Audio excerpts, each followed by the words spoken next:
오늘 말씀 보겠습니다. 창세기 1장 3절에서 5절까지 말씀입니다. 하나님이 이르시되 빛이 있으라 하시니 빛이 있었고 빛이 하나님이 보시기에 좋았더라. 하나님이 빛과 어둠을 나누사 하나님이 빛을 낮이라 부르시고 어둠을 밤이라 부르시니라. 저녁이 되고 아침이 되니 이는 첫째 날이니라. 오늘은 본문 4절 말씀 빛이 하나님이 보시기에 좋았더라는 제목으로 말씀을 나누겠습니다. 빛이 좋았더라고 하죠.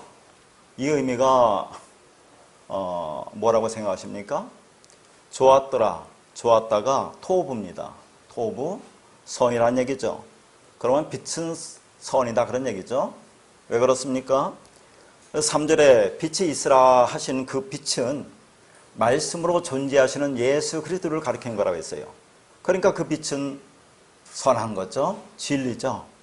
그러면 그 빛이 이 땅에 와서 하는 일이 뭡니까? 자, 예수가 이 땅에 와서 어둠이 이 땅에 빛을 비추는데 그 어둠들은 빛을 깨닫지 못한다고 했어요. 그래서 예수님께서 스스로 죽으시고 그리스도로 성령으로 부활해서 어둠들에게 임하죠. 그래서 그 어둠들이 나는 어둠이라고 깨닫는 자들에게 하나님이 뭐라고 하냐면 너는 세상의 빛이라고 하십니다. 그러니까 어둠을 빛으로 만드는 것이 그게 선이다 그런 얘기죠. 그게 좋았다라고 하는 겁니다. 그러니까 하나님이 보시기에 좋았다고 하는 그 빛은 없음, 죽음이라는 어둠뿐인 그 땅을 비추어서 그 땅을 빛으로 만드는 것이기 때문에 그 빛은 좋은 것이다 하는 얘기죠. 그게 예수 그리스도의 착한 행실이라고 했어요. 그게 하나님의 일이라고 했습니다. 그게 선이고 토부입니다. 이게 좋았다라고 하는 거죠. 그러면 우리가 어둠인데 어떻게 우리가 어둠이라는 것을 알게 되었느냐? 빛이 임해서 그렇다고 하는 거죠. 그러면 그것은 무슨 증거라고 했습니까? 우리 안에 성령이 임한 증거라고 했어요. 성령이 임해서 우리 안에 들어와서 우리 눈과 귀를 열어주니까 내가 어둠이라는 것을 깨달았다 그런 얘기죠. 그러면 성령이 와서 하시는 일을 이제 우리가 알아야 되겠죠. 그래서 성령이 이 땅에 와서 하시는 그 일이 무엇인지를 한번 보도록 하겠습니다. 요한복음 16장 7절에서 11절까지 말씀입니다. 그러나 내가 너희에게 실상을 말하노니 내가 떠나가는 것이 너희에게 유익이라. 내가 떠나가지 아니하면 보혜사가 너희에게로 오시지 아니할 것이요 가면 내가 그를 너희에게로 보내리니 그가 와서 죄에 대하여 의에 대하여 심판에 대하여 세상을 책망하시리라.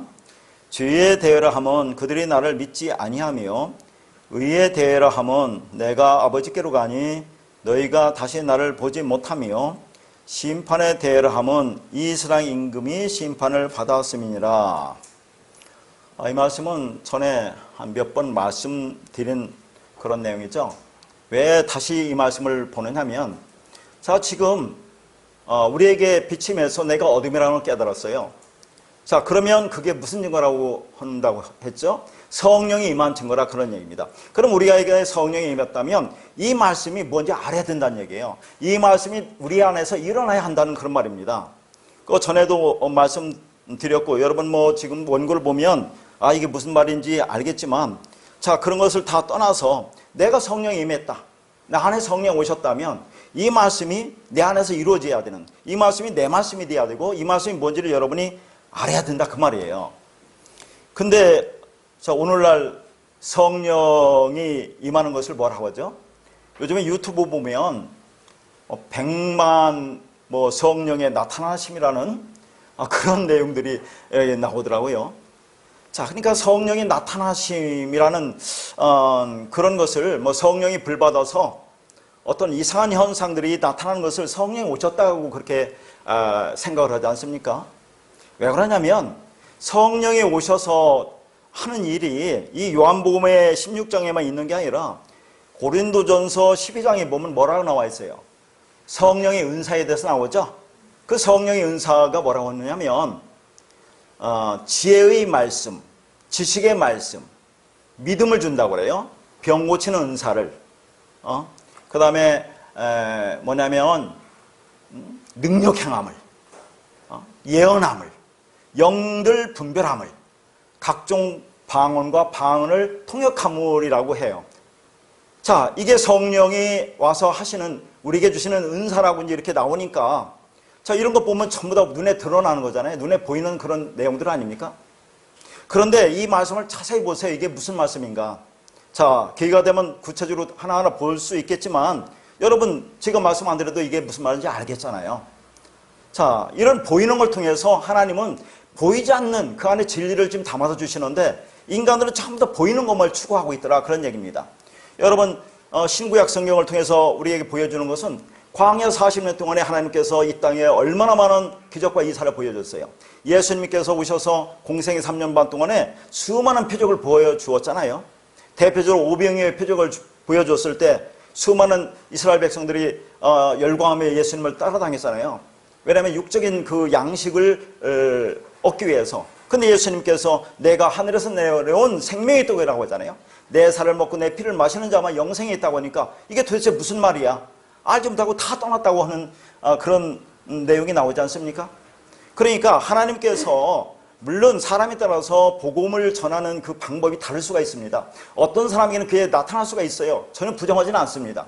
그러나 예수님도 수많은 표적을 보여줬잖아요. 하나님도 많은 표적을 보여줬는데, 기적과 이사를 보여줬는데 도대체 그게 왜 보여줬느냐 하는 얘기입니다. 그 안에 하나님 마음을 담아서 보여줬는데 우리는 보이는 것만 추구하고 따라다닌다, 그런 얘기입니다. 그러니까 성경에서 그렇게 했던 이들이 전부 다 죽었다는 것으로 드러나잖아요. 그런 사람들이 예수를 믿었습니까? 아니잖아요. 그러니까 성령이 와서 하시는 일이 자꾸 눈에 보이는 것을 추구하여 인간은 자꾸 보이는 것을 따라다닌다, 그런 얘기죠. 보이는 것이 뭐죠? 보이는 것은 율법이에요. 율법을 통해서 그 안에 진리를 담아줬는데 왜 보이는 것을 추구하느냐, 그런 얘기입니다. 그래서 성령이 와서 하시는 일이 요한복음 16장에 정확하게 나와 있어요. 자, 그래서 이 말씀을 우리 간단하게 한번 볼 테니까 보도록 하겠습니다. 우선 전반적으로 한번 우리가 훑어볼 테니까 여러분은 이 말씀 어떻게 생각하는지 같이 한번 생각해 보도록 할게요. 내가 너희에게 실상을 말한다 하는 이 실상 같은 것은 물론 원어를 보여야 되겠죠. 실상을 말한다는 것은 알레테이야, 내가 너에게 진리를 말하겠다, 그런 얘기입니다. 하나님이, 예수님이 이게 진리라고 하는데 이게 진리라고 하잖아요. 그러면서 내가 떠나가는 것이 너에게 유익이라고 하죠. 이게 무슨 말이에요?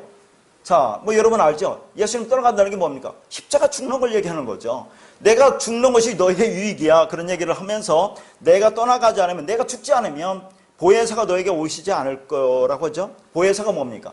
파레콜로토스, 성령, 그리스도, 진리를 말하는 거죠. 그러니까 예수가 십자가에 죽고 그리스도로 성령으로 부활하여 너에게 와야 된다, 우리에게 와야 된다는 것을 얘기하고 있잖아요. 그러면서 가면 내가 그를 너희에게 보내리니, 자, 내가 그를 너희에게 보내리니까 이런 말을 가지고 자꾸 어렵게 생각해요. 우리가 원어를 모른다 하더라도 내가 그를 너희에게 보낸다는 것을 한번 생각해 봅시다. 나는 누구예요? 예수님이죠. 그가 누굽니까? 여기서 보혜사죠. 그러면 나는 1인칭이고 그는 보혜사는 3인칭이면 나와 그가 다른 겁니까? 아니에요. 똑같은 거예요. 예수, 그리스도, 예수가 십자가에 죽고 그리스도로 너한테 오겠다는 얘기예요. 저 성령으로 부활해서 너한테 오겠다는 얘기입니다. 그러니까 내가 그를 너에게 보내리라는 것은 내가 그로 너에게 가겠다, 그런 얘기입니다. 예수가 죽고 그리스도로 가겠다는 얘기예요. 성령으로 가겠다는 그런 말이죠. 그러니까 예수도 보혜사라고 합니까? 안 합니까? 성경에서 예수님도 보혜사라고 하는 거예요. 예수님이 이 땅에 우리를 구원하기 위해서 도와주러 이 땅에 오신 거 아닙니까? 그래, 예수도 보혜사예요. 그러니까 성령을 다른 데서는 뭐라고 합니까? 다른 보혜사라고도 한단 말이죠. 이게 같은 거예요. 예수 그리스도가 같은 얘기를 하는 겁니다. 자, 예수가 죽고 그리스도로 오겠다. 성령으로 부활해서 너에게 오겠다. 그가 와서, 성령이 와서, 진리 성령이 와서 죄에 대하여, 의에 대하여, 심판에 대해서 세상을 책망하시리라고 그래요. 자, 책망한다는 말은 이제 이런 것은 원어를 보야만 알겠죠. 책망한다는 것은 뒤에 한번 보겠습니다. 그러면서 죄에 대해 하라면 그들이 나를 믿지 아니하며, 그렇죠? 여기 믿음이 또 나옵니다. 어떻게 하는 것이 믿는 거냐? 우리 수도 없이 우리 공부하지 않았습니까? 믿는다는 것이 뭔지. 그 다음에 의에 대해 하면 내가 아버지께로 가니 너희가 다시 나를 보지 못하며, 그랬어요. 자, 내가 아버지께로 간다는 것을 그냥 문자대로 보면, 예수가 십자가에 죽고 이제 하늘나라 가는 거구나, 아버지 옆으로 가는 거구나, 이제 우리는 그렇게 생각을 하잖아요. 자, 그렇게 생각한다 하더라도 뒤에 너희가 다시 나를 보지 못하며, 이건 알잖아요. 우리가 누굴 보지 않아야 된다는 얘기예요. 육체인 예수를 보지 않아야 된다는 얘기예요. 그럼 그게 의다 그런 얘기입니다. 간단하게 보면. 자, 그리고 심판에 대하라면 이스라엘 임금이 심판을 받았다고 그래요. 그럼 이스라엘 임금이 누굽니까? 자, 이 세상 임금이 누군지를 뒤에 나와요. 성경에 분명히 기록되어 있습니다. 자, 그러면 이스라엘 임금이 예수 그리스도죠. 왜 이상 임금으로 예수님이 오십니까? 우리가 이상 임금이기 때문에 그래요. 자, 이런 말씀을 이제 구체적으로 더 들어갈 텐데, 우리가 이 말씀을 이렇게 보더라도, 아, 이게 무슨 말씀인 건 알이야. 성령이 너에게 임했다는 증거라, 그 말입니다. 자, 주님이 말씀하십니다. 내가 떠나가는 것이 너에게 유익이라고 하죠. 왜요? 육체로 있는 한은 우리에게 유익이 될 수 없기 때문에 그렇습니다. 그건 우리에게 생명을 줄 수 없기 때문에 그렇죠. 그러니까 예수 그리스도께서 내 안에 들어와야 되는데 육체로는 들어올 수가 없죠. 그래서 예수님께서 죽으셔야 우리에게 유익이다, 그런 얘기입니다. 그러니까 그 죽으신 예수를 다시 살려내 자꾸 그분을 섬기려고 하면 안 된다, 그런 얘기죠. 자, 죽은 예수를 살려놓고 섬긴다는 게 뭡니까? 이게 우상숭배잖아요. 말씀을 문자로 보고 열심히 섬겨서 그걸 행해서 자, 내가 예수님한테 그렇게 잘 보려고, 하나님한테 하나님 나라에 가려고, 나의 의를 이루려고, 그게 뭐예요? 그런 것이 희생제사를 열심히 드린다고 우리가 그렇게 얘기하지 않습니까? 자, 그렇게 하면 안 된다는 얘기죠. 그분은 죽으셔야 되기 때문에. 그래서 이제 거기 이제 실상이라는 단어하고 보혜사라는 단어를 그렇게 기록해 놓았어요. 그런데 자, 서두에서도 말씀드렸지만 그 7절에 말미에 내가 그를 너에게 보내리니, 이제 이런 것은 내가 그를 보내겠다는 말이 아니라 나를 그로 보낼 거다, 그런 얘기예요. 나를 그로.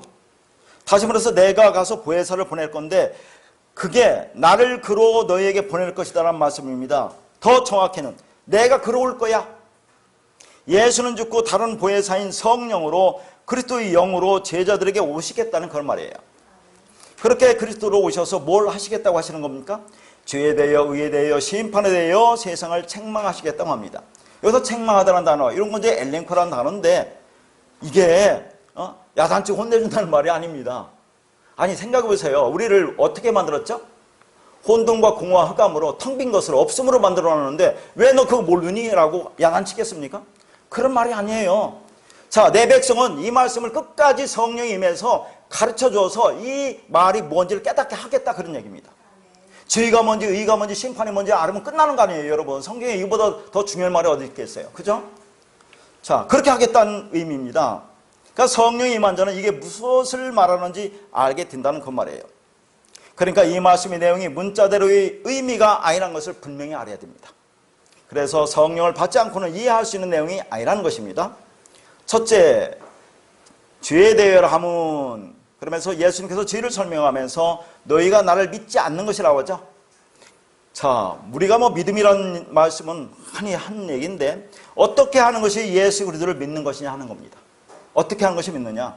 그러니까 이런 말을 가지고 오늘날 교회에서 뭐라 합니까? 예수 믿지 않는 게 죄야. 그러니까 예수 믿고 구원받아 천국 가야지. 그렇게 복음을 전하는 거죠. 문자들을 보고. 그러니까 예수를 믿지 않는 것이 죄라고 했을 때 어떻게 하는 것이 믿는 거냐 하는 얘기죠. 자, 믿다라는 동사가 피스티오입니다. 여기서 나온 명사가 뭐예요? 피스티스와 피스토스가 있어요.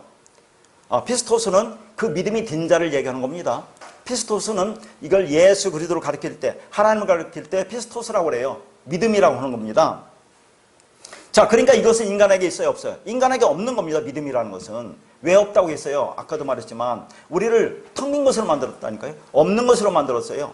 아무것도 없는 나띵으로 만들었는데 우리 안에 무슨 믿음이 있느냐 하는 얘기입니다. 그런데 내가 자꾸 뭘 믿는다고 그러잖아요. 그러면 내 안에 믿음이 있다는 그런 말 아닙니까? 없는데 있다고 한다, 그런 얘기예요. 그러니까 내가 정말 예수를 믿는다는 고백을 하려면 그 믿음을 가지고 있는 자, 그 믿음이 내 안에 들어와야 돼요. 그러면 믿음이 뭡니까? 성경 그대로 여러분 알잖아요. 하나님은 믿부시다. 하나님은 믿음이라고 그래요. 그러면 하나님이 나 안에 들어야 될 거 아닙니까? 하나님은 뭡니까? 하나님은 영이죠. 말씀이죠. 진리죠. 사랑이죠. 그 말씀, 그 진리가 내 안에 들어와야 된다는 얘기입니다. 들어오면 그 말씀이 나를 뭐라고 합니까? 자, 네가 율법을 지켜 행할 수 있는 자가 아니란 것을 알려주잖아요. 너는 아무것도 할 수 없는 자야. 그걸 지켜서 의를 이루려고 하니 너는 없어야 없다. 넌 너가 죽어야 돼. 그런 것을 자꾸 알려주는 거예요. 자, 그러면 그 말씀이 내 안에 들어서 내 안에 그게 간직하게 되면 그 이름을 믿는 자가 된다고 했죠. 그 이름을 믿는 자. 이름이 뭡니까? 전에도 말했지만 이름도 말씀이에요. 말씀, 진리. 그 이름, 그 말씀이 내 안에 들어서 그걸 네가 간직하고 네가 품으면 그러면 네 이름을 믿는 자야. 그러면 그게 하나님을 영접한 자라고 했잖아요. 앞에 나와서 전부 다. 요한복음에. 자, 그게 믿음이 있는 자예요. 다른 게 믿음이 아니라. 우리 안에는 믿음이 없습니다. 하나님이 영이 말씀의 진리가 들어와서 내가 누군지를 깨닫게 하심으로 그 말씀을 내가 간직하고 그걸 품으면 그럼 네가 믿음이 있는 자야. 그게 믿음이야 라는 얘기를 하는 겁니다.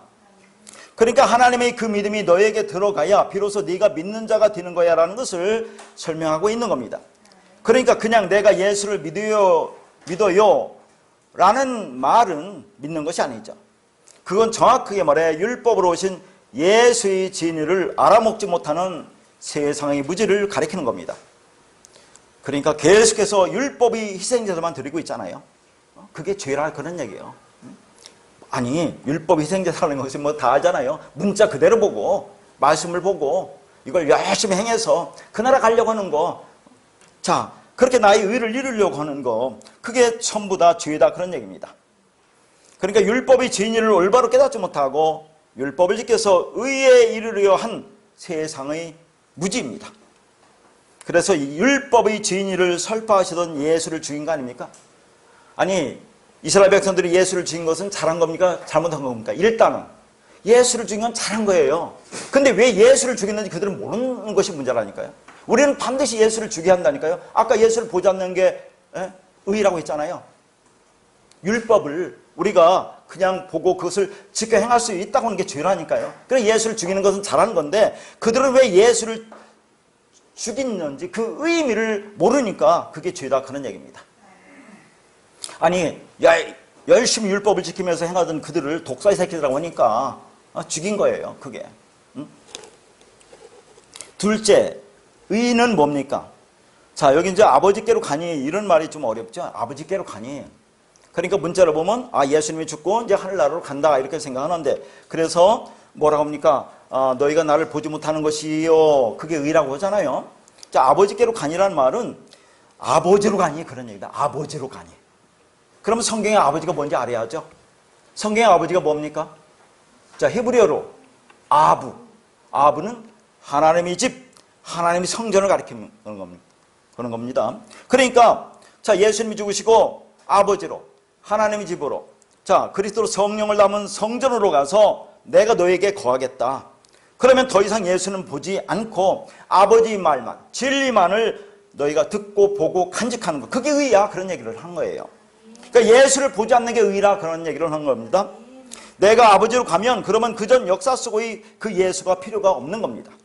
직접 아버지로 성령으로 그리스도로 가서 진리를 설명해 주는데 그 진리를 알았으면 진리를 담고 온 그런 이 세상, 호코스모스, 율법으로서의 예수는 당연히 죽어야 되는 겁니다. 진리를 담은 그리스도로서의 세상이 깨어져야 예수가 죽어야 그래서 죽고 그 진리가 내 안에 들어와야 그것이 내 것이 되는 겁니다. 그런데 전에는 이런 말씀을 어떻게 우리가 해석했습니까? 의로우신 예수님이 하늘나라에 가버렸기 때문에 우리는 의를 구하는 겁니다. 나는 의가 없습니다. 불쌍히 여겨주시고 저에게 의를 주시옵소서 라고 이렇게 해석을 했다 그런 말입니다. 그런 말이 아닌 거잖아요. 그러니까 그 육체로 오신 예수는 보이는 성전으로 그건 없어져야 한다는 것입니다. 네가 성전이 되어야 하는데 보이는 성전이 있으면 그 성전이 될 수 없잖니? 그런 얘기를 하는 거예요. 자, 왜 예수님 육체를 입고 이 땅에 오셔서 죽으시는 겁니까? 왜 보이는 율법이 성전이 있잖아요. 예루살렘 성전이 다 무너지는 거예요. 보이는 것들이 없어져야 보이지 않는 성전이 이루어지는 거예요. 보이지 않는 성전이 뭡니까? 우리가 성전이 되어야 된다는 것을 보여주고 있는 거예요, 지금. 그래서 그 육체인 보이는 성전을 부숴버린 겁니다. 사람이 지은 율법의 성전도 허무시고 육체로 오신 그 보이는 성전도 십자가에서 허무시는 겁니다. 그래야 눈에 보이지 않는 우리의 마음의 성전이 지어질 수 있는 거예요. 그러니까 십자가에서 보이는 성전이 찢어지는 거죠. 지금 우리도 보이는 존재로 있으면서 그 보이는 것이 전부라고 생각하고 그 보이는 육체를 위해서 우리가 열심히 살고 있지 않습니까? 물론 열심히 살아야죠. 그런 가치관, 인생관, 세계관 등 나를 중심으로 하는 모든 것이 율법입니다. 그러니까 그 율법이 찢어져야, 깨져야, 부서져야, 죽어야 한다는 것을 주님이 육체로 오셔서 그 육을 십자가에서 찢어지시는 것으로 보여주고 있는 거예요. 하나님이 예수 그리스도로 왔다니까, 아들로 이렇게 죽어야 그게 구원이야. 그러니까 너희들 죽어야 된다는 것을 보여주고 있는 겁니다. 그렇게 찢어져야, 그렇게 찢어서 정말 네 안에 보이지 않는 하나님의 성전이 건축되는 것이다라는 것을 예수님이 이 땅에 오셔서 보여주고 이루시고 가는 거죠. 그렇게 해야 완성이 되는 겁니다. 근데 베드로는 뭐라고 합니까? 마태복음 16장 22절에서 23절에 보면, 자, 뭐 잘하는 말씀이니까 제가 한번 읽어드리겠습니다. 베드로가 예수를 붙들고 항변하여 이르되 주여 그리 마옵소서, 이 일이 결코 주께 미치지 아니하리이다. 예수께서 돌이키시며 베드로에게 이르시되 사탄아 내대로 물러가라. 너는 나를 넘어지게 하는 자로다. 네가 하나님의 일을 생각하지 않고 도리어 사람 일을 생각하는 듯 하시고. 이 말씀의 배경은 잘 알죠? 예수님이 죽으시고 3일 만에 살아나야 한다고 하니까, 자, 베드로가 예수님을 붙들고 지금 얘기하는 거죠. 여기 항변한다는 것은 무슨 말입니까? 아, 예수님을 꾸짖는다니까요. 예수님을 나무라는 거죠. 왜 죽는다고 하느냐고 나무라는 거죠. 당신이 죽으면 우리는 어떻게 하라는 말이냐, 그런 말입니다. 그 제자들이 3년 반 동안에 처자식 다 버리고 그렇게 예수님을 따라다녔는데 왜 따라다녔습니까? 예수 따라다니면 뭔가 나에게 유익이 되기 때문에 따라다니는 거 아니겠어요? 근데 죽는다고 하니까 베드로가 지금 예수를 내고 꾸짖는 거예요. 그게 뭐라고 하는 거예요? 그게 사람 일이라고 얘기하는 거죠. 그게 사람 일이다. 자, 너는 하나님 일을 생각하지 않는다는 얘기죠. 하나님 일, 예수가 죽고 그리스도로 성령으로 보혜사로 우리에게 오는 것이 하나님 일이에요. 근데 그걸 생각하지 않고 사람 일만 생각하는 거죠. 오늘날 기독교인들과 똑같지 않습니까? 이 죽은 예수를 살려놓고 열심히 섬기면서 그걸 가지고 나의 이익을 위해 살아가는 것이 똑같은 얘기예요, 이게. 그렇게 하나님의 뜻이 뭔지 모르면 그게 사탄이라고 하잖아요. 사탄아 내뒤로 물러가라. 그러니까 말씀이 뭔지 모르는 게 사탄입니다. 마귀 사탄. 그러니까 내가 어둠이구나, 나는 아무것도 아닌 텅 빈 것이구나를 깨닫는 순간, 그게 뭐라고 있어요? 그게 타나토의 죽음이에요. 나의 육신의 생각, 율법적 선악 구조가 죽어야 한다는 거죠. 그렇게 죽으면 새 생명을 부여받고 부활을 합니다. 그러니까 성경에서 말하는 부활은 뭡니까? 여러분 잘 알아들어야 돼요. 성경에서 말하는 부활은 내 안에 있는 나의 옛사람이 죽고 새 사람으로 거듭나면 그게 부활입니다. 그러니까 진짜 부활은 우리의 이 육체가 죽고 다시 살아나는 것이 아니라니까요. 자꾸 우리는 나중에 이 육체가 죽고 그리고 나서 살아나는 걸 부활이라고 하는데, 성경의 부활은 그게 아니라고 했잖아요. 아나스타시스, 위로 전제적으로 똑바로 서는 거. 이 말씀이 뭔지를 깨달으면 그게 부활이라고 하는 거예요. 그러니까 내가 이 땅에 살아있는 동안에 일어나는 것을 말합니다. 그게 부활이에요. 우리는 생명이라는 것을 이 육체가 죽은 다음에 다시 살아나는 것으로 생각하는데, 그게 아니라 거듭났다고 하는 것이 부활이고 그게 새 생명을 받는 겁니다. 자, 거듭났다는 말을 어디서 하죠? 요한복음 3장 3절에서. 자, 뭐랍니까? 사람이 거듭나지 않으면 하나님 나라를 볼 수 없다고 하잖아요. 그러면 그 거듭난다는 것을 뭐라고 합니까? 이게 안옷된인데 위로 나는 건데, 자, 3장 5절에서는 뭐라고 합니까? 물과 성령으로 나는 것을 거듭났다고 하는 거죠. 진리가 너 안에 들어와서 이 진리가 뭔지 깨달으면 그걸 거듭났다고 하는 거죠. 그게 부활이에요. 부활을, 엉뚱한 것을 부활로 붙들지 말라, 그런 얘기를 하는 겁니다. 자, 세 번째, 심판에 대해서 말씀하죠. 자, 뭐라고 합니까? 이 세상 임금이 심판을 받았다고 합니다. 이게 무슨 뜻이냐는 얘기죠. 아까도 말씀드렸지만 이 세상 임금은, 자, 성경에 분명히 나오는데 예수 그리스도를 가리킵니다. 왜 예수 그리스도가 이 세상 임금으로 왔느냐 하는 얘기입니다. 이 율법이라는 세상의 대표로, 첫째로, 여기서 임금이라는 말이 아르콘이라는 단어인데 이게 첫째라는 얘기입니다. 이 코스모스 세상, 율법을 대표해 율법의 첫째로 오신 분이 예수 그리스도라는 얘기죠. 왜 예수님이 율법이 첫째로 세상 임금으로 오셨어요? 아까도 말씀드렸지만 우리가 세상의 임금이에요. 이 땅의 율법적 욕망으로 내가 이 땅에서 왕이 되고 싶어하고 신이 되고 싶어하는 그런 자잖아요. 그러니까 우리가 세상의 임금으로 살고 있는데, 그렇게 살면 죽으니까 예수님께서 율법 아래 오셔서 세상 임금으로 오셔서 그렇게 십자가에 죽으시고 심판을 받으셨기 때문에 그걸 아는 자는 다시는 심판이 없다는 얘기를 하는 겁니다. 이게. 그래서 세례요한도 뭐라고 합니까? 보라, 세상 죄를 지우고 가는 하나님의 어린 양을 보라고 하잖아요. 예수님은 죄뿐인 세상을 짊어지고 죽어버리신 분입니다. 그렇게 예수님이 십자가에 죽으시고 다 이루었다고 하신 거죠. 나라고 하는 육체가 율법이고 그런 존재를 구원하기 위해서 예수님이 그 율법 아래로 오셔서 죽으신 겁니다. 나라고 하는 죄인을 구원하시기 위해서 죄인의 모습으로 오셔서 죽으신 거예요. 그러니까 육신을 입고 율법이 되어 주신 것이고 죄인이 되어 주신 것이고 사망이 되어 주신 것이고 저주가 되어 죽은 것입니다. 그래서 갈라디아서 4장 4절에서 5절 말씀은 이렇게 말합니다. 때가 참에 하나님이 그 아들을 보내서 여자에게 나게 하시고 율법 아래에 나게 하신 것은 율법 아래에 있는 자들을 속량하시고 우리로 아들의 명분을 얻게 하려 하심이라 그래요. 그러니까 여기 보니까 여자에게 나가고 율법 아래에 나게 했다는 것은 같은 말입니다. 자, 왜 그렇게 하셨습니까? 율법 아래로 왜 오셨어요? 율법 아래에 있는 우리들을 속량하기 위해서 그렇게 왔다 그런 얘기죠. 그러면 우리가 아들의 명분을 얻는다고 그러는데 참 이게 성경의 번역이 참 이렇습니다. 여기 아들의 명분이라는 단어가 로마서 8장 15절에 보면 양자의 영이라고 나와요. 양자의 영이나 아들의 명분이나 같은 말인데 이게 헤오데시아입니다. 헤오데시아라는 것은 헤오스 플러스 티데미예요. 자, 헤오스는 아들이고 티데미는 알죠. 자, 이 땅에 만들어 놓은 창조한 모든 것들은 아무렇게 만들어 놓은 게 아니라 하나님의 질서와 차서와 순서대로 만들어 놨다 그런 얘기예요. 수도 없이 말했습니다. 율법, 성경 보세요. 다 그렇게 만들어 놨잖아요. 그걸 통해서 그 안에 담긴 하나님 마음을 알으면 그게 히스템이라고 있어요. 똑바로 썼다. 진리로 똑바로 썼다. 그러면 그게 아나스타시스도 나오고 스타우로스 언약의 기둥도 거기서 나왔어요. 언약의 기둥에서 네가 죽으면 그게 부활이야. 네가 육신 생각이 죽으면 그게 부활이라는 그런 말이잖아요. 그렇게 하나님 만들어 놓으신 걸 통해서 진리를 깨달으면 그게 아들이야라고 하지 왜 아들의 명분이라고 했는지 알 수가 없어요. 자, 아들입니다. 우리는 아들이 되는 거지 아들의 명분 되는 거 아니에요. 자, 양자의 영이나 아들의 명분 하면 생각나는 게 뭡니까? 아, 우리가 아들이 아닌데 예수님께서 그렇게 죽으시고 우리를 양자로 들으셨구나. 법적으로 양자구나. 법적으로 아들이구나 라고 생각하는데 우리는 법적으로 아들이 아니에요. 그냥 하나님의 아들이 되는 겁니다.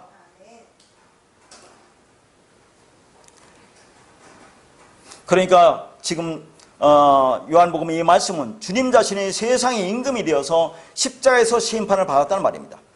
그런데 아까도 말씀드렸지만 세상 임금이 사실은 누구냐는 얘기죠. 나입니다. 내가 죄인 중에 기수잖아요. 내가 율법적 욕망으로 이 세상의 왕이 되고 싶어하고 신이 되고 싶어하는 그런 세상의 임금입니다. 그런 자가 죽어야 되는데 그렇게 내가 죽어야 할 그 자리에 예수님이 죽으셨다 그런 얘기예요. 그러면 예수님이 세상 임금으로 심판을 받은 그 사실을 아는 그들을 하나님이 심판할 수 있느냐 없느냐 하는 겁니다. 어떻게 생각하세요? 심판받았다는 것을 아는 나를 그 하나님이 심판할 수 있습니까? 없어요. 이미 우리는 심판이 끝난 겁니다. 그러니까 그 심판은 나에 대한 심판입니다. 그래서 나도 심판을 받은 겁니다. 그러니까 뭐라고 해요? 내가 그리스도와 함께 십자가에 못 박혔나니가 되는 거예요. 그걸 생명이라고 그걸 구원이라고 합니다. 그 사실을 아는 세상은 구원을 받습니다. 그걸 알지 못하고 여전히 세상에 묶여있는 세상은 멸망입니다. 하나님은 그 깨달음을 한 세상을 사랑하시는 거죠. 온 세상이 아닙니다. 그들에게 사랑을 부어 진리를 깨닫게 하시는 겁니다. 그러니까 결국 세상 임금은 내 밖에 있는 내 밖에 어디에 있는 게 아니고 누구라고요? 바로 납니다. 내가 뭐요? 공중 권세를 잡은 마귀고 사탄이에요. 그래서 내가 이미 심판을 받은 겁니다.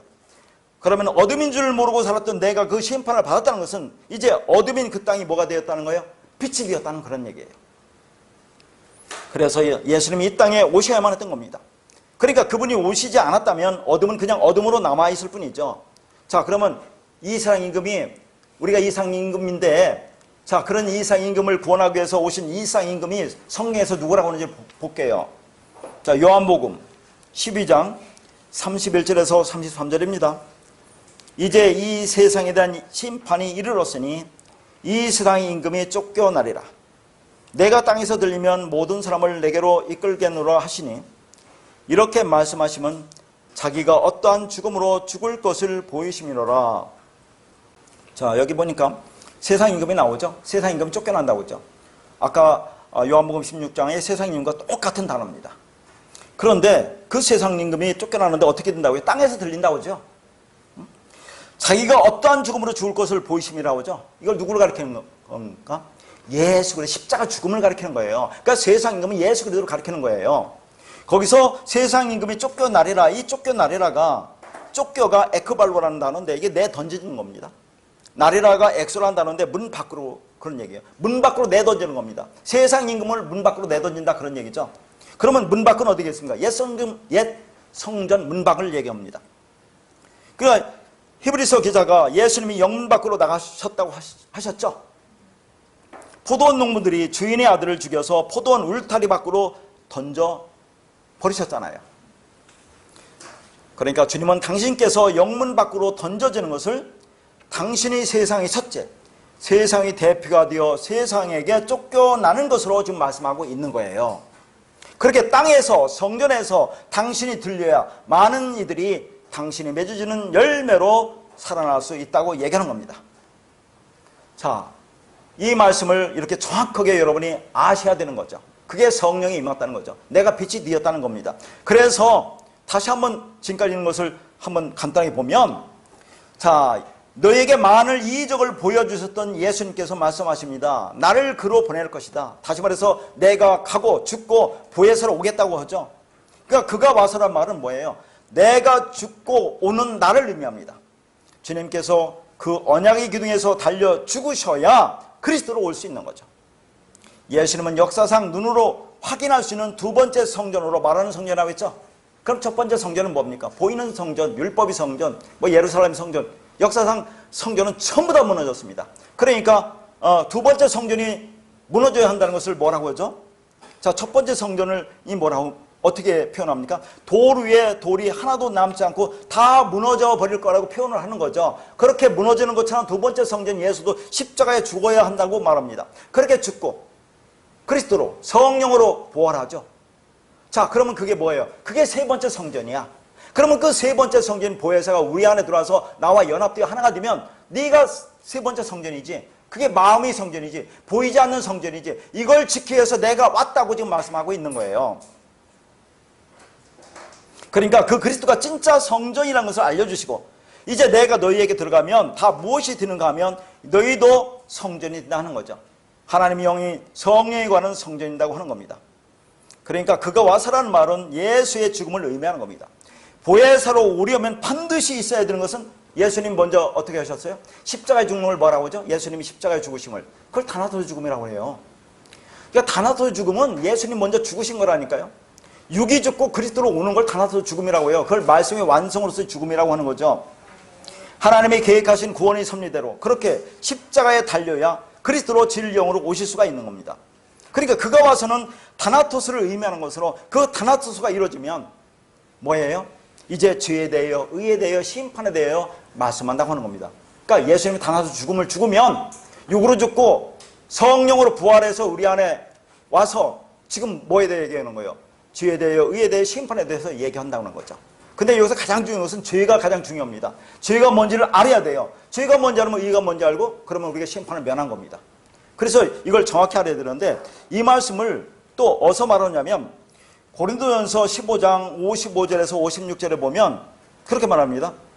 하나님께서 사망아 네가 쏘는 것이 무엇이냐 그렇게 얘기하죠. 그래서 사망아 네가 쏘는 것이 무엇이냐? 사망에 쏘는 것은 죄라 그런 얘기를 해요. 죄. 자, 사망이 뭐라고요? 예수님이 다나토스 죽음이에요. 여기서 말씀의 완성으로서 죽음, 육이 죽고 성령으로 그리스도로 오는 거, 이게 사망입니다. 그렇게 와서 성령으로 와서 보혜사로 와서 지금 어떻게 한다는 얘기예요? 우리 안에 쏘는 것이 켄토론이라는 단어거든요.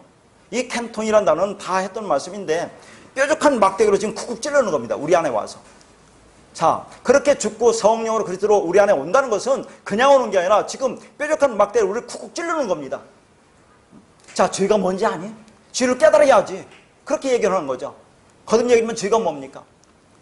자, 우리가 율법을 통해서 이건 내가 행할 수 없는 거라는 것을 깨닫기 위해서 저 율법 줬다고 하잖아요. 근데 그걸 알지 못하고 열심히 율법을 행하면서 나는 살았구나. 나는 믿음이 좋구나. 나는 참 괜찮은 사람이구나. 이렇게 행하는 것이 죄라는 거예요. 그걸 지금 성이 와서 쿡 찔르는 겁니다. 자, 왜 이런 얘기를 하냐면 뒤에 계속 그런 말이 나오기 때문에 그래요. 성이 와서 하시는 일 그냥 오시는 게 아니에요. 자, 뭐예요? 죄가 뭔지 켄토론 쿡쿡 찌르는 거죠. 그렇게 죽으시고 성령 오셔서. 그래서 죄가 뭔지를 지금 우리한테 가르쳐주고 있는 겁니다. 그래서 복음서에서는 이 말씀의 뜻을 아무도 알아듣지 못해요. 왜요? 예수님이 죽고 그리스도로 아직 오지 않았기 때문에 진령이 와야 그것을 가르쳐 줄 수 있는데 아직 오지 않았기 때문에 그렇습니다. 그래서 사망이 쏘는 것, 사망이 컨트롤하는 것, 사망이 가르쳐주는 것, 사망을 통해서 자극을 주어서 진짜 죄가 무엇인지 알려주시려는 그것, 하나님이 죽으심으로 가르쳐주는 것이 무엇인지 알면, 다 설명했죠? 성령이 오시는 거예요. 성령이. 그 찔르는 겁니다. 여러분 팍팍 찔르는 거죠. 그런데 죄가 뭔지 깨달으려면 뭐라고 했습니까? 그 안에 창세전에 그 말이 있는 자만 그걸 깨달아요. 자, 왜요? 성령이 지금 운행하신다고 했죠? 해가 선인과 악인에게 다 비친다고 했습니다. 빛이 지금 다 비쳐요, 온 세상에. 그러니까 하나님은 공평하신 거죠. 그런데 그 비치는데 어떤 사람은 그걸 깨닫고 어떤 사람은 왜 깨닫지 못했습니까? 우리는 묵시스가 완성된 사람입니다. 그냥 율법으로 보냈죠. 근데 그 말에 있는 자는 이제 그것이 깨어나는 겁니다. 아, 이게 죄구나를 깨어나는 거죠. 여러분, 아무리 이 말을 가지고 입에다 떠서 목에 줘도 알아듣습니까? 못 알아들어요. 죽었다 깨어나도. 그 말이 없기 때문에. 이 말을 잘 알아들으셔야 돼요. 오해가 없게. 자, 그래서 죄가 뭔지 알면 의가 뭔지 알고 심판이 뭔지를 알 수 있다. 그런 얘기입니다. 그러니까 하나님이 죽음으로 뭘 가르치시는 거냐라고 얘기하는 거죠. 하나님께서 그 다나토스로 뭘 알게 하시니 우리를 사망으로 이끌고 가는 거죠. 그렇게 성령 오셔서 쿡쿡 찔르면서 자, 죄가 뭔지 아냐? 그러니까 너는 죽어야 돼. 너는 할 수 있는 것이 아무것도 없어. 모든 게 하나님 은혜야. 자기를 부인해. 그렇게 사망으로 이끌고 가시는 거죠. 왜? 죄가 죄로 더욱더 드러나서 구원을 얻도록 하기 위해서 그렇게 하신다. 그런 얘기입니다. 그러니까 죄가 뭔지 불분명하니까 자기 멋대로 이게 의로운 것인지 하면서 예수님이 오셨을 때 바리새인, 서기관, 유대인들이 제사 등 율법을 열심히 지키며 그렇게 살고 있었던 겁니다. 그렇게 죄가 무엇인지, 의가 무엇인지 알지 못하면 우리는 엉뚱한 의를 붙들고 그것으로 구원을 받을 수 있다고 열심을 내는 거죠. 그렇게 그 진리에서, 그 보혜사회에서, 그 성령에서 죄가 뭔지, 의가 뭔지 알면 누가 죄인인지, 누가 의인인지 분별하는 것이 심판이에요. 그러니까 그가 와서, 진리 성령이 와서, 보혜사가 와서 죄에 대하여, 의에 대해, 세상 심판에 대하여 이 세상을 지금 책망한다고 하죠. 이 세상, 호코스모스, 이 세상은 모든 사람 다 가리키는 거 아니에요. 하나님 택한 백성을 가리키는 겁니다. 왜냐하면 책망한다는 얘기가 나왔기 때문에. 책망한다는 것은 혼내주는 게 아니라 그 성령이면서 끝까지 이 말씀이 뭔지 내가 가르쳐서 너를 구원하겠다, 그 말이에요. 그러니까 혼돈과 공허와 흑암인 그 땅을 우리는 이 말씀을 깨달지 못하면 물이 없는 그곳 아닙니까? 자, 그곳을, 그 땅을 책망하려고 하는 거죠. 그렇게 성령이 오면 엉뚱한 것을 붙들고 있는 것이 죄라는 것을 가르쳐 주신 겁니다. 이것이 진짜 죄가 아니겠지 하고 그 열심으로 행하는 인본주의, 율법주의가 하나님 앞에서 죄를 짓는 것이고 그것을 뭐라고 해요? 산상수훈에서 그걸 살인이라고 해요. 그걸 간음이라고 하는 것이고 그걸 거짓말이라고 하는 겁니다. 그런데 교인이라고 하는 오늘날 수많은 사람들은 전부 다 율법주의, 인본주의를 따라가고 있잖아요. 그런데 우리를 한번 보자 그런 얘기죠. 우리도 이 말씀 듣고 돌아서는 순간 그 율법을 붙들려고 한다니까요. 그런 사람들이 있어요. 자, 왜 그렇습니까? 뭔가 불안하고 꺼림칙하고 하기 때문에 그렇습니다. 왠지 무기력하고 신앙생활에 재미가 없고 뭐 특별히 부담되는 것도 없고 무엇을 해야 할지 뭔가 멍한 것 같고 이게 과연 맞는 건가 하는 생각이 들잖아요. 할 일이 없어요. 우리 교회만 보더라도 일주일에 한 번씩 모여서 그냥 말씀 듣고 식사하고 간단하게 교제하고 헤어지면 끝입니다. 뭐 특별히 뭐 하자는 말이 없어요. 헌금도 강요 안 해요. 주일도 필요에 따라서 뭐 빠질 수도 있어요. 그렇게 옛날에 율법주의 교회에서 얼마나 우리가 열심히 신앙생활을 했습니까? 아, 예배 종류를 한번 보세요. 얼마나 많은가. 각종 헌금, 헌신, 봉사. 그렇게 열심히 그렇게 행하다가 이 말을 듣고 그런 것이 아니라고 하니까 근데 아니라고 한 것은 아니고 그 의미를 잘 깨달아야 한다고 했어요. 그러니까 뭔가 좀 허전해요. 뭔가 불안해요. 모든 교회가 거의 모든 교회가 다 그렇게 가고 있는데 우리는 그런 게 아니라니까 답답하다니까요. 뭔가 이상해요. 그러니까 자꾸 다시 율법을 붙들려고 하는 사람들이 있어요. 아직 그 말씀이 뭔지 깨닫지 못했기 때문에 그렇습니다. 그러나 그리스도께서 십자가에 죽으시고 다른 보혜사인 성령으로 오셔서 이 진리가 뭔지를 깨닫게 하심으로 우리를 그리스도의 신부인 교회로 만드는 것이 구원이에요. 그러니까 이 진리를 깨닫고 내 안에 그 진리와 생명이 있으면 내가 이 세상에서 가장 존귀한 자가 되는 겁니다. 그래서 하나님이 내 아들은 온 세상 천하보다 귀하다라고 말씀하신 거죠. 그러니까 그 진리가 없는 세상의 눈들은 아무짝에도 쓸모가 없다는 거죠. 나중에 다 태워버릴 것들 뿐입니다. 그렇게 하나님은 우리에게 빛이라는 그리스도로 진리 성령을 보내주어서 어둠인 우리를 빛으로 만드셨어요. 그런데 하나님이 우리를 혼돈, 공허, 흑암, 어둠, 없음으로 지었다는 것을 나쁘게 생각해요. 이게 나쁩니까? 좋은 겁니까? 아니, 우리를 혼돈, 공허, 흑암, 없음으로 아무것도 없는 것으로, 텅 빈 것으로 만드는 것을 여러분 이게 좋은 거냐 나쁜 거냐 하는 얘기죠. 늘 생각해야 되는 건데, 창세기 1장 1절에 천지를 창조했다고 하죠. 하나님이 천지, 천은 하늘들이고 지는 땅, 하 에레츠, 혼돈, 공허, 흑암이라고 했어요. 그건 뭐냐면 창조 발화했다고 하죠. 창조 발화라는 것은 하나님의 완전한 창조를 말합니다. 이걸 창조했다고 하는데 이게 나쁜 것입니까? 아닙니까? 하나님이 한 것은 나쁜 게 하나도 없어요. 다 선한 거고 좋은 거예요. 왜 그렇습니까? 이 어둠을 통해서 이 빛을 깨닫게 하시기 위해서 그걸 만들었기 때문에 어둠을 통해서 우리가 빛을 깨달으면 그게 선한 거라니까요. 근데 어둠이 어둠으로 남아있으면 그거 악하다고 하는 겁니다. 그러니까 어둠으로 만든 자체는 선한 거고 좋은 거예요. 그 나쁜 게 아니라는 그런 얘기입니다. 그런 말을 한번 보도록 할게요. 이사야 45장 7절에서 8절입니다. 나는 빛도 짓고 어둠도 창조하며 나는 평안도 짓고 환난도 창조하나니 나는 여호와라. 이 모든 일을 행하는 자니라 하였노라. 하늘이여 위로부터 공의를 뿌리며 구름이여 의를 부을지어다. 땅이여 열려서 구원을 싹트게 하고 공의도 함께 움돋게 할지어다. 나 여호와가 이 일을 창조하였느니라. 한번 보세요. 빛도 지었다고 하죠. 어둠도 창조하고 평안도 짓고 환난도 창조했다고 합니다. 그러면 하나님이 다 했다는 얘기예요. 하나님이 아는 게 없습니다. 근데 여기서 잘 보면 단어가 참 재미나요. 어둠을 창조하고 환난도 창조했다는 그 창조는 바라는 단어를 썼어요. 그런데 빛도 지었다고 할 때는 야차라는 단어를 썼고 평안도 짓고 할 때는 아사라는 단어를 썼습니다. 하나님이 창조하고 짓고 만들고 하는 단어들이 이렇게 좀 다르거든요. 이걸 어떻게 구분할 것이냐. 하나님의 그 말을 인간이 다 알 수는 없지만 굳이 구분한다면 바라는 뭡니까? 무에서 유를 창조한 게 바라예요. 그 다음 야차르나 아사는 기존에 있던 것이 숨겨져 있다가 드러나는 것을 말하는 것이고 굳이 구분하자면 그러면 이게 뭡니까? 어둠과 환란이라는 것은 하나님이 창조했다는 거죠. 하나님의 어둠입니까? 하나님의 환란이에요? 하나님은 빛이고 평안입니다. 근데 왜 어둠과 환란을 만들었어요?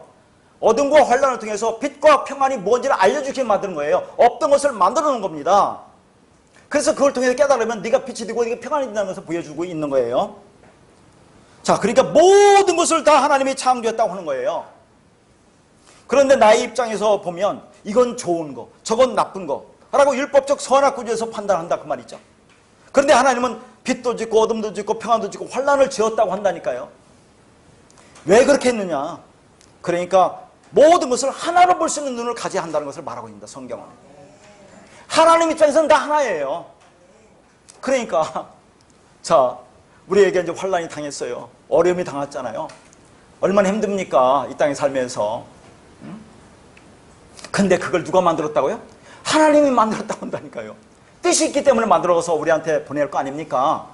그러니까 기도는 해야죠. 기도를 하면서 왜 나에게 환란이 이렇게 오는지 그걸 깨달으면 그게 평안이다 그런 얘기를 하는 겁니다.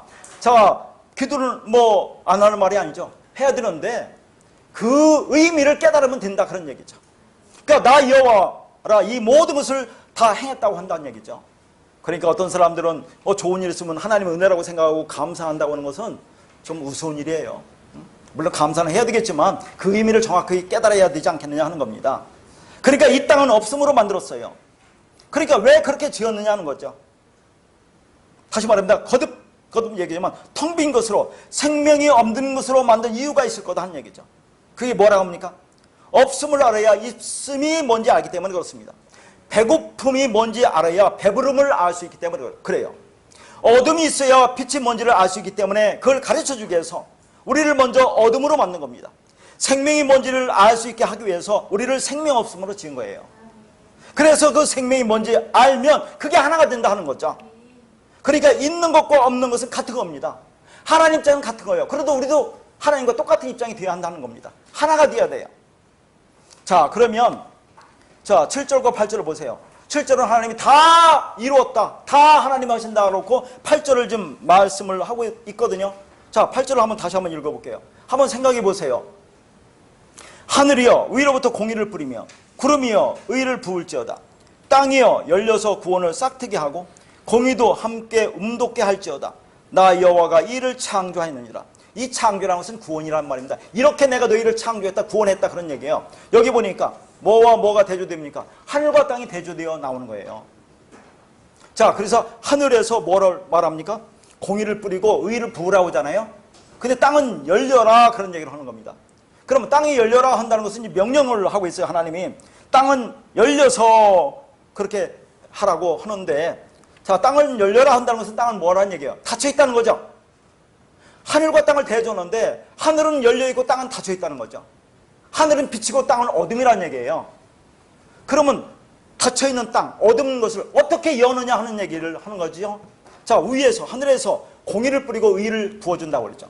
공의와 의는 같은 겁니다. 체데카로 하나님의 의로우심, 하나님의 온전하심, 하나님의 깨끗하심, 그게 뭐예요? 하나님 말씀이죠. 진리죠. 지금 하늘에서 하나님의 말씀을, 진리를 뿌려주고 부어준다고 하잖아요. 빛으로 좀 비춰주죠. 자, 성령이 와서 우리를 좀 찌르는 겁니다. 아까 캔터는 쿡쿡 찌르는 거죠. 왜? 그 땅, 닫혀있는 땅을 열려고, 열어서 그 말씀을 주려고. 그런데 어떻게 열립니까? 아무나 열려요? 아까도 말했지만 이 빛이, 해가 선인과 악인에게 다 비친다고 그래요. 하나님 말씀은 오늘도 이 땅에 운행하고 있어요. 그런데 어떤 사람은 그 말씀을 깨닫고 어떤 사람은 깨닫지 못하느냐가 문제잖아요. 거듭 얘기지만 그 영이 있는 자들, 그러면 참 이상하게 생각하는데 창세전에 우리가 묵지수께서 완성되어서 이 땅에 왔는데, 자, 그것이 잠자리로 안고 오는 거죠. 그래서 그렇게 쿡쿡 찌르면 그들이 깨어나는 겁니다. 그러면 땅이 열리는 거죠. 열린다는 단어가 파타우라는 단어인데 입이 열리고 귀가 열리는 겁니다. 자, 그렇게 열리는 거죠. 그러면 입이 열린다는 것은 하나님 의를 부어주시는데, 그 공의를 부어주시는데 그걸 받아먹기 위해서 열리는 겁니다. 이제 귀가 열리는 거죠. 그걸 듣기 위해서 듣는 거예요. 그러니까 진짜 먹을 것을 달라고, 먹이를 먹으려고 입을 여는 것을 말합니다. 벙어리가 소리를 낼 수 없었는데 입을 열어 소리를 낼 수 있는 상태가 되어 그 소리를 내려고, 진짜 말을 하려고 입을 벌리는 그 상태가 파타우다 그런 얘기예요. 안 들리던 자가 뭔가 들을 수 있는 상태가 된 상태로 귀가 열려지는 것을 말하고 있는 거죠. 그러니까 우리가 여는 게 아닌 거예요. 성령 와서 아까 찔른다고 했죠. 요한계시록 보세요. 요한계시록 똑같은 말이 또 나옵니다. 근데 볼 텐데 자꾸 이걸 우리가 여놓으면 우리가 행위가 나오는 거죠. 그럼 우리가 하는 거잖아요. 우리가 하는 게 아닙니다. 근데 우리가 하는 건 있어요. 나중에 뒤 가서 말씀드릴 텐데, 그렇게 하늘에서 내려진 그 의를 내가 받아서 구원을 싹트게 하라고 하죠. 싹트다는 단어가 파라는 단어입니다. 파라. 이 단어 어디서 나오죠? 창세기 1장 28절에 보면 생육하고 번성하라고 나올 때 그 생육하다가 파라입니다. 파라는 단어는 열매를 맺다, 생명을 나타난 단어예요. 자, 그러면 우리가 창세기 1장을 보면 일반적으로 이 말씀 어떻게 보여요? 우리가 자녀를 많이 낳으라는 그런 말씀을 보잖아요. 생육하고 번성하라고 하니까. 그러면 제발 한번 생각해 보면, 그러면 하나님이 생육하고 번성하라, 자녀를 많이 낳으라고 그렇게 명령했다면 어떻게 할 거냐? 불임연성은 어떻게 할 거냐? 그런 얘기입니다. 이 말씀 듣고 깨닫는 사람 중에서 불임연성이 없어요? 있잖아요. 그럼 어떻게 할 건데요? 그런 말이 아니라는 것을 기본적으로 깔고 드려야 되는데 그걸 모르고 있어요. 이게 문자대로 자녀를 많이 낳으라는 말이라면 어떻게 할 거냐 하는 얘기예요. 하나님의 명령이 있는데 이것은 구원의 이야기로 구원의 열매를 맺어라 그런 얘기입니다. 위에서 뿌려지는 그 진리의 말씀, 그 의로움을 받아서 네 안에 간직해서 네가 구원의 열매를 맺어라, 그렇게 얘기를 한 겁니다. 그리고 나서 또 뭐라고 해요? 공의도 함께 음독케 할지어라고 하죠. 공의, 아까 말했으면 체득하라고 쭉 써놨죠. 자, 여기서 음독케라는 것이 참아오라 한다는데 생명을 얻다 생명 있게 하다 그런 얘기입니다. 그러니까 하늘에서 내려진 그 의와 공의를 받아서 내가 공의를 내 안에 가지면 그게 생명이 있는 거야 를 얘기하는 거죠. 그게 창조다. 그게 구원이다. 이 모든 일을 하나님 한다는 것을 7절에 깔아놓고 8절을 말씀하는 겁니다. 그러면 인간이 하는 게 있어요? 없어요? 일단은 여기는 없잖아요. 그러니까 음독게 참아오라는 것은 거기에서 싹이 나는 것으로 전에는 없었는데 생명이 없었는데 이제 있게 되는 거죠. 의를 받아서 진리를 받아서 빛을 받아서 이게 생명을 얻는 구원의 이야기입니다. 진정한 생명에 관한 영생의 이야기죠. 그러니까 하늘은 하늘대로 구름은 구름대로 땅은 땅대로 여호와가 하시는 그 온전한 창조를 위해서 전부 있어야 하는 것들이라고 말씀하고 있는 거죠. 그러니까 하늘이여 위로부터 공의를 뿌리며 구름이여 의를 부을지어다 그러면 어떻게 되는 거죠? 위에서 뿌리고 부어주니까 땅으로 내려가겠잖아요. 그러니까 땅은 열려라 라고 얘기하잖아요. 땅이 열려서 구원을 싹트게 하고 공의도 함께 음돋게 할지어다 라고 얘기하는 거죠. 그러니까 아까도 말했지만 그러면 땅은 닫혀있는 상태인데 땅의 다른 이름은 닫혀있음, 어둠이란 얘기죠. 땅은 그렇게 닫혀있는 상태, 어둠의 상태에서 시작을 한다는 얘기죠. 그런데 이걸 누가 열어주느냐는 얘기죠. 하나님이 열어주시는 거죠. 자, 그렇게 하늘에서 땅으로 뿌려주고 부어주시는데 땅이는 어둠인 우리 마음을 그 성에 쿡쿡 찔러서 열어주는 거죠. 그 말씀 가진 자는 여는 겁니다. 그래서 이제는 그 공의를, 의를, 진리를, 빛을 내 안에 받아서 그걸 깨닫게 해서 구원을 이루는 것이 하나님의 은혜다라는 것을 말하고 있는 거예요.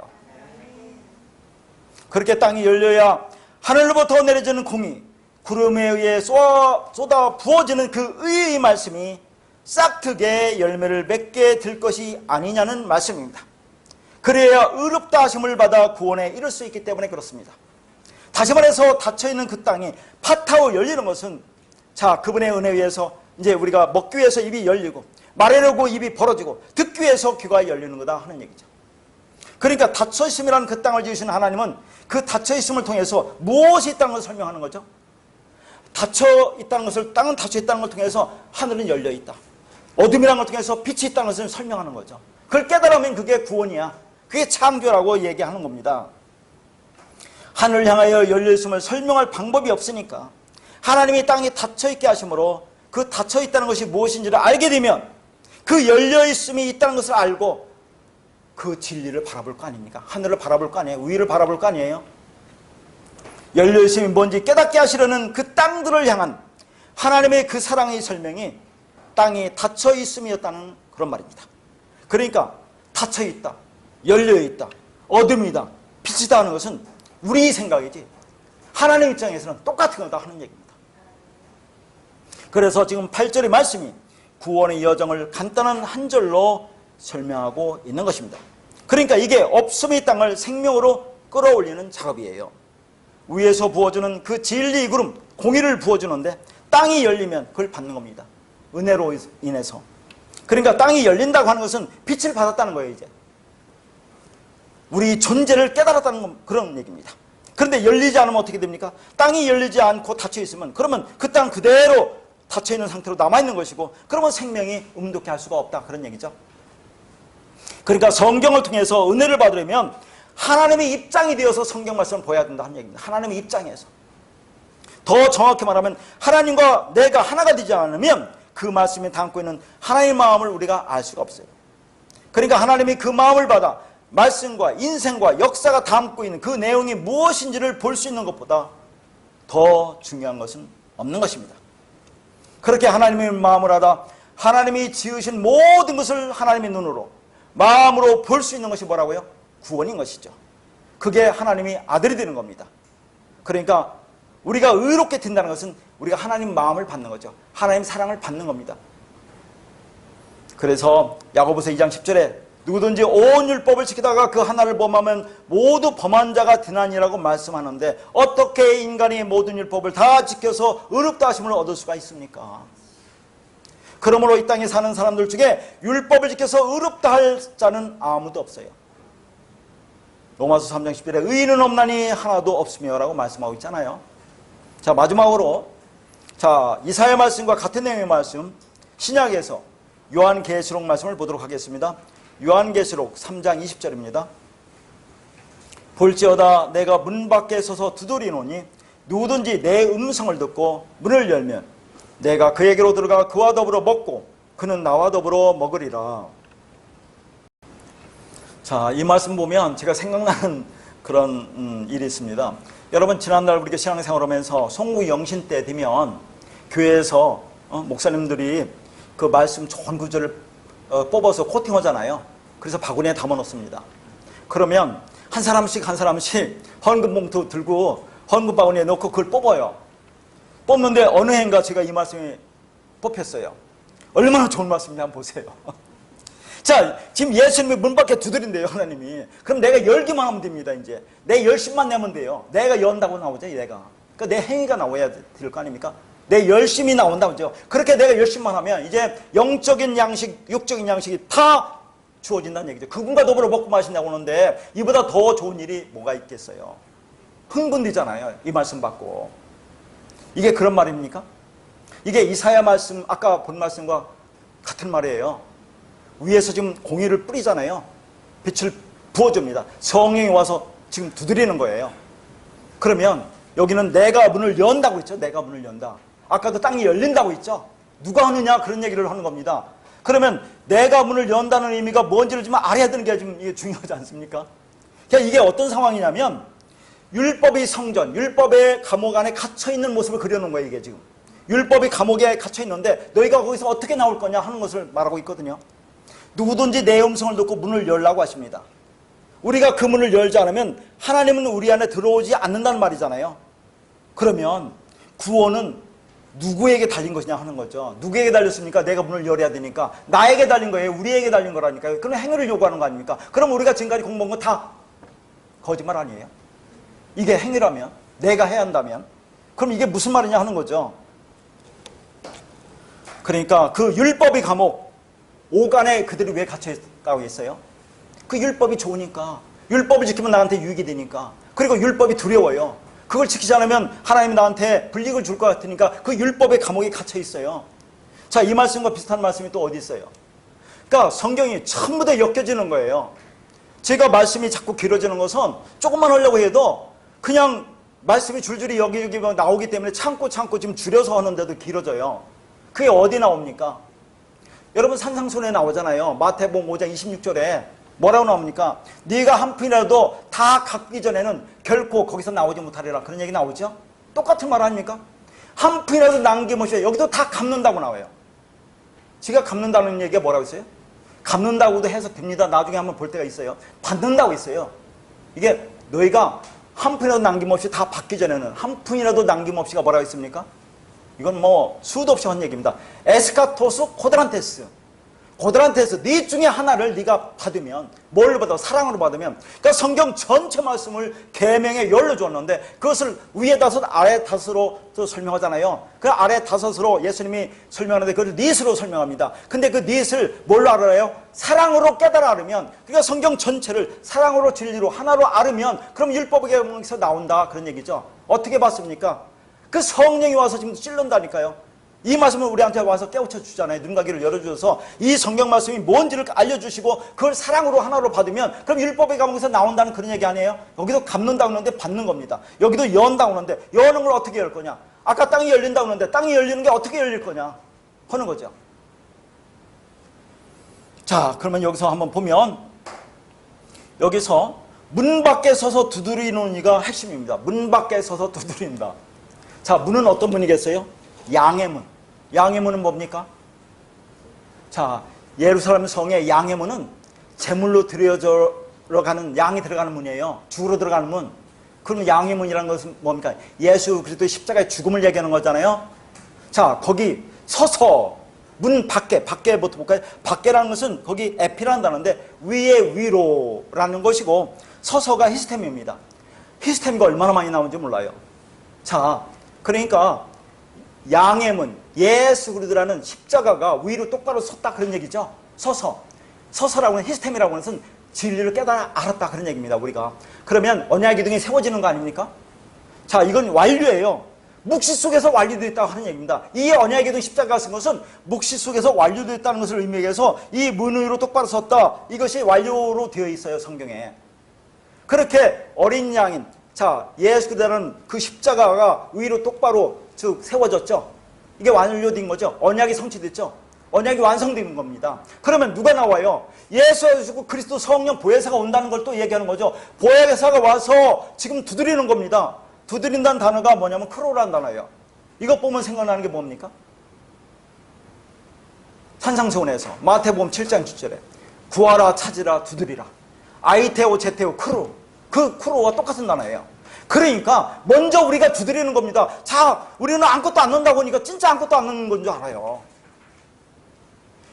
우리가 에스겔서도 말했지만 하나님이 다 이루실 거야. 그러나 너희가 기도하여야 할지라고 얘기했잖아요. 우리가 기도하는 게 이게 아이테오 제테오 크루입니다.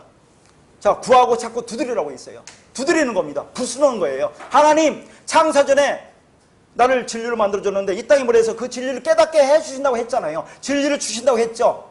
사랑을 넘겨주신다고 했으니까 그것 주세요라고 지금 구하고 찾고 두드리라 그런 얘기입니다. 그런 자에게 성령이 오셔서 두드리는 겁니다. 그 문을 두드리는 거예요. 자, 부수려고 두드리는 겁니다. 그러면 나도 십자가에처럼 십자가에 서야 한다는 것이 그 문을 두드린다예요. 나도 언약의 기둥을 세워줘야 한다를 얘기하는 겁니다. 두드리면 어떻게 됩니까? 그리스도라는 그 빛인 성령이 나에게 임하면 어떤 자는 열려요? 그 안에 그 영이 있는 자들은 열린다 하는 겁니다. 그 영이 있는 자가 열린다는 것은 다시 말해서 뭐를 얘기하냐? 너가 죽는다. 너의 육적 죽음을 전제하는 거죠. 죽는 자만 문이 열리는 거예요. 이게. 그러니까 우리가 하는 게 아닙니다. 우리가 하는 것은 기도는 해야죠. 이 말씀이 뭔지를 깨닫게 해달라고. 아무것도 아는 게 아니라니까요. 성경이 나오잖아요. 산상수훈에서 너희가 이걸 하면 뭐라고 합니까? 구하고 찾고 두드리면 좋은 것으로 성령을 주지 않겠니? 그래, 이렇게 성령 오시는 거라니까. 그래서 성령 와서 두드린다니까요, 우리를. 자, 그래서 그거 이제 전반적으로 얘기했는데 한번 쭉 읽어서 다시 한번 보도록 할게요. 자, 하나님께서 문 밖에서 두드리신다고 하죠. 여기서 두드리라는 단어가 크루라는 단어입니다. 두드려서 부숴버리기 위한 두드림이죠. 그러면 문을 연다고 했으니까 우리가 그 문을 열어야 되는데 어떻게 여느냐라고 했어요. 문 밖에 서서라는 어구가 밖에가 에피, 위에 위로고 서서가 시스템이라고 있어요. 이 시스템에서 스타우로스, 십자가, 언약의 기둥이라는 단어가 나왔다고 했어요. 그러니까 그 어구를 직역하면 문 위로 굳게 섰다, 세워졌다 그런 얘기입니다. 그 문은 양의 문인 예수를 이야기하는 거죠. 그 예수라는 문 위로 똑바로 섰다. 이게 완료입니다. 그러니까 십자가가 똑바로 섰으니까 이제 십자가로 말미암아 두들겨 맞아서 죽는 자들이 나온다는 그런 말이에요. 어린 양의 문을 진리대로 굳게 세웠더니 내가 그 진리를 두들겨 맞아 육을 몰수당하는 일이 일어나는 겁니다. 그러니까 문 밖에서도 두드리는 이가 아니라 내가 그 문 위로 똑바로 섰다. 이제 언약이 성취됐다. 언약이 완성됐다. 먼저는 예수가 그렇게 한 겁니다. 십자가에서 그렇게 아까도 말해서 다나서 죽음을 죽었다고 했죠. 그 언약이 성취된 겁니다. 육이 죽고 그리스도로 오는 것이 율법이 완성된 거죠. 먼저 그렇게 죽으니까 와서 두드리면 우리도 그렇게 십자가에서 죽는다는 것을 문 밖에 두드린다고 하는 거죠. 우리도 그렇게 죽어야 된다는 걸 한 겁니다. 그렇게 두들기면 그리스도란 그 빛인 성령이 임하면 그 안에 영이 있는 자들의 문은 열린다. 다시 말해서 열린다는 것은 그의 죽음, 그의 육적 죽음을 전제하는 겁니다. 그러면 그들은 어떻게 한다고 합니까? 이제 하나님의 음성을 듣는다고 하는 거죠. 아까 그렇게 열리니까 위에서 뭐라고 했죠? 공의와 의를 달라고 입이 벌어지고 귀가 열리는 거 똑같은 거죠. 그 음성이 들리는 거잖아요. 그러면 그가 듣는 말은 진짜 양식입니다. 그 진리 양식이 들리면 내 육적자가 삭제되는 것을 의미합니다. 너는 없다는 것을 말하는 거죠. 그렇게 하나님께서 나를 두드리시면 어떤 일이 일어난다고요? 하나님의 음성이 나라는 존재에게 들리고 그 진리 음성에 의해서 그 영이 있는 자들의 문이 열린다고 하는 겁니다.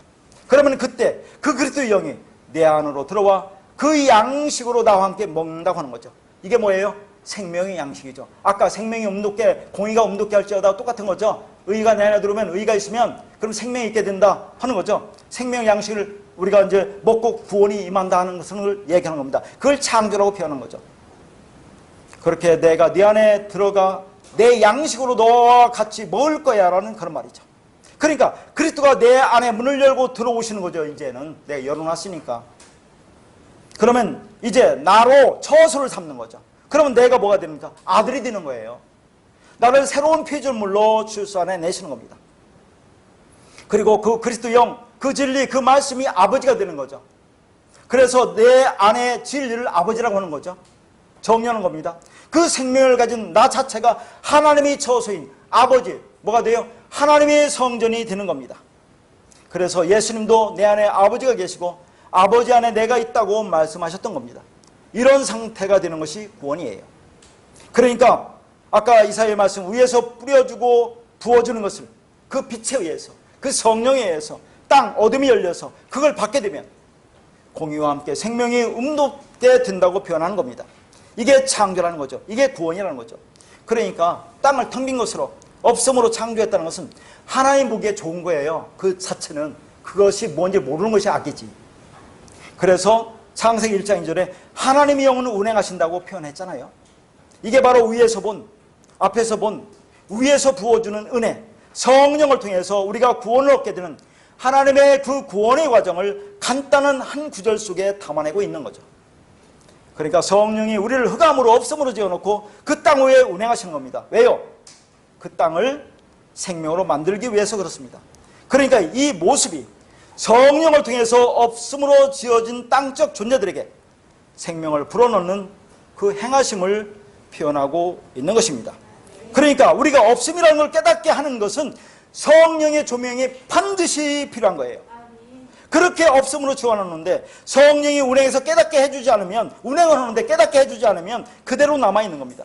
그러면 그걸 하나님이 이르시되 뭐라고 해요? 창세기 2장에 사람이 혼자 사는 것이 좋지 아니하니가 해당되는 거예요. 로토브, 선하지 않다, 악하다 라고 얘기하는 겁니다. 그러니까 우리를 어둠으로 지은 것은 좋은 것인데, 그런데 그냥 그대로 있으면 선하지 못하고, 그렇게 없음으로 지어진 것이 입스름으로 되어졌을 때, 다시 말해서 있음이 뭔지 깨닫게 되면 그러면 그게 선토부가 되는 겁니다. 그래서 그걸 그리스도와 우리가 하나가 되는 것으로 다시 표현할 수가 있는 것입니다.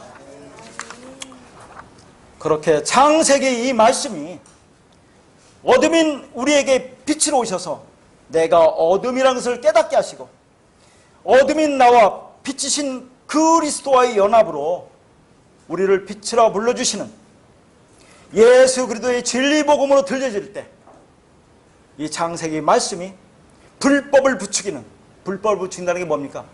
이 창세기 창조를 물리적 창조로 보는 그 불법을 붙이는 거죠. 썩어질 우상이 되지 않고 하나님의 진리로 우리와 함께하는 것입니다. 그런 은혜로 주님 앞에 서는 날까지 진리 안에 거하시기를 바라겠습니다.